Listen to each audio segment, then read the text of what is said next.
My Tabor City home here. Good morning. We're out here working on the 1981 Ford 555 triple nickel straight. No A, no B, no C, no D. Today, putting the hood back on. We got the radiator finished. I was going to show you the attachment points on the radiator, and in all actuality, what I did with the transmission, or the hydraulic cooler. So here we got a radiator worked on. I showed you guys the videos of that where we had it brazed and then straightened out the fins. There are actually two attachment points for this backhoe for the radiator, and they are up underneath this radiator. There's one on either side, over here, over here. The bolts are actually up in the they bolt up into the radiator, and then they bolt down here. They're 11/16. This side here, because the hydraulic hose is running through, I had to use a wrench to tighten them down. I could use a deep well socket on this side. So this is how it attaches onto the backhoe. We still have to put the shield back here that covers the side to the fan. And then we will take the hood, and because of this divider that's in the hood, I'm letting you guys in on a secret here right now. This backhoe is going to go Ford blue. We're not going to keep it yellow. And we're going to make a series of videos about painting the backhoe. So because of that divider, we have to lift this backhoe up, or lift the hood up and set it down in here, because when I tried to release this to get the cooler out, it would just give me so many problems that I actually got to the point where I was thinking, if I keep pushing my luck here, I'm gonna end up bending that line or messing up the cooler, and so I said I just leave it in place and work around it. So the hood, maybe 80 pounds, maybe 100.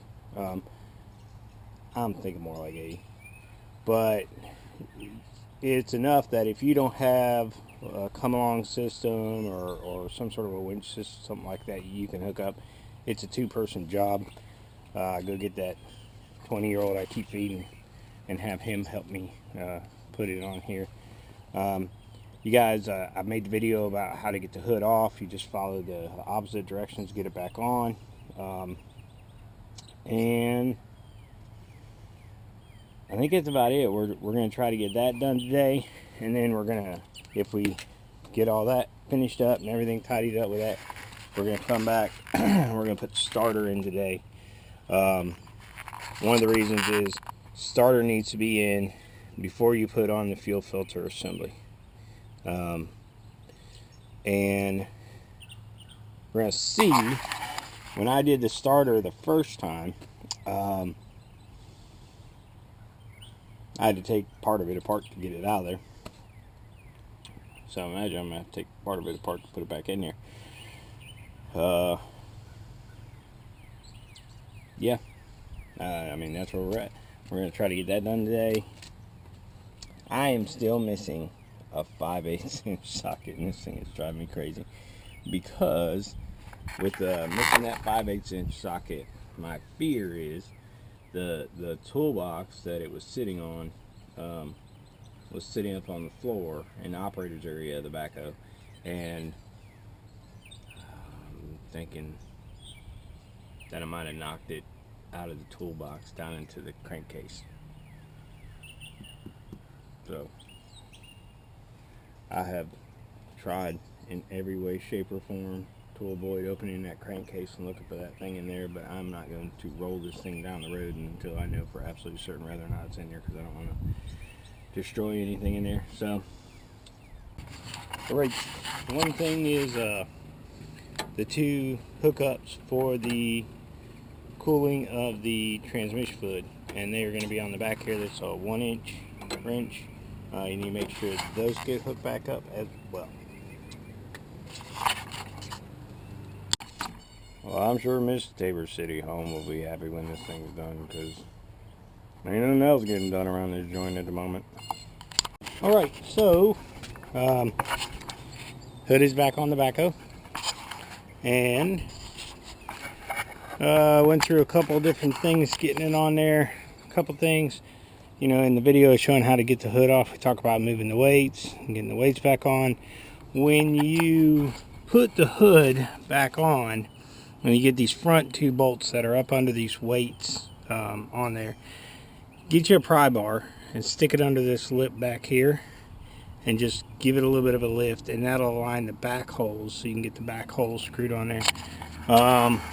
Let's see, the bolts, these are, I used 14 millimeters on these two bolts back here. The ones over here, it's kind of difficult because you have to get around back there. So what I used was a 14 short with an extension, and it hit those 14 deep well, hit those really well. By far and away, once I started getting into the reservoir, I ended up getting ready to put this on here, and the hose itself has an aneurysm in two different spots on the hose.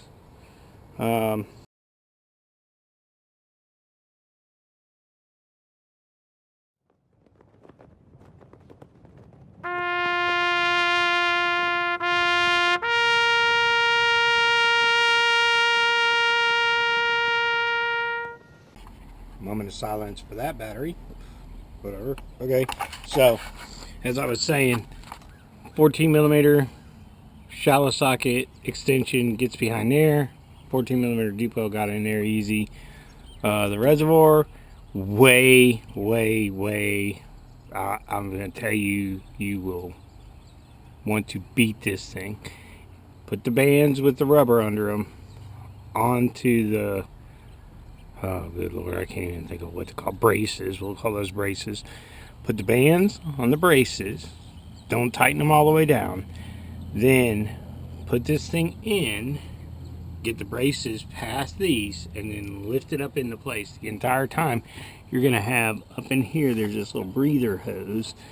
You're gonna have to push that in there. Then once you get the whole piece in here and lift it up, just stick the bolts through the braces, and it'll hold it. And then you can bolt it all down. And then once you get the braces bolted down, you can bolt down the bands and get them super tight. So believe me, I struggled with that for a while. Other thing, 1-inch hose. I showed you guys, I believe I showed you guys the aneurysm I had in that, so I replaced the 1-inch hose going down to the cooler. And the hose on the top for the breather is 3/4 inch hose. So, I mean, that's pretty well where I got today, working on this thing. Tabor City is one of those places where lunchtime on a Saturday kind of shuts down. So I had to search around a little bit to find the hoses I needed. And that's kind of what it ended up being. Anyways, God rest the soul of the dead battery. And let's see. Other than that, my Tabor City home.